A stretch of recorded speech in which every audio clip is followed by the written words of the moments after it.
কিন্তু প্রতিবেশী রাষ্ট্র তারা তাদের একটা ধর্মের লোক ছাড়া অন্য কোন ধর্মের অধিকারকে তারা স্বীকার করতে চায় না। মসজিদে নামাজ পড়তে দিতে চায় না, ঈদের নামাজ পড়তে দিতে চায় না।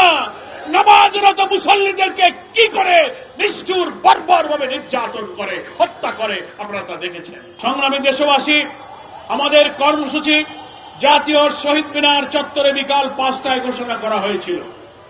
আমরা আপনাদেরকে জানাচ্ছি, দুপুর 3টার দিকে প্রশাসনের পক্ষ থেকে পুলিশ প্রশাসন অনুরোধ করেছে আমাদের হিন্দু ধর্মাবলম্বী, সনাতন ধর্মাবলম্বী ভাইদের একটি ধর্মীয় অনুষ্ঠান রথযাত্রা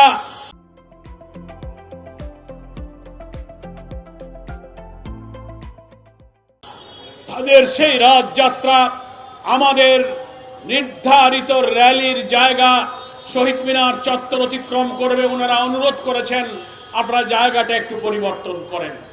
আমরা সব সময় এই বাংলাদেশে অন্য ধর্মাবলম্বীদের ধর্মীয় অধিকারের প্রতি শ্রদ্ধা পোষণ করি।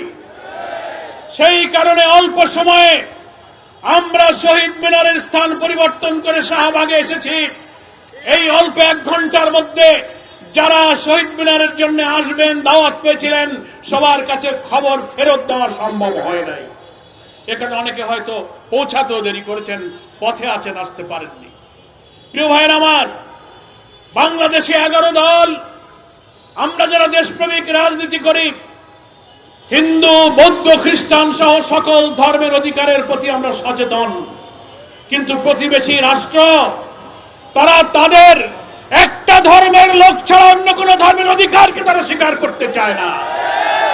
মসজিদে নামাজ পড়তে দিতে চায় না, ঈদের নামাজ পড়তে দিতে চায় না। নামাজরত মুসল্লিদেরকে কি করে নিষ্ঠুর বর্বরভাবে নির্যাতন করে, হত্যা করে, আপনারা তা দেখেছেন।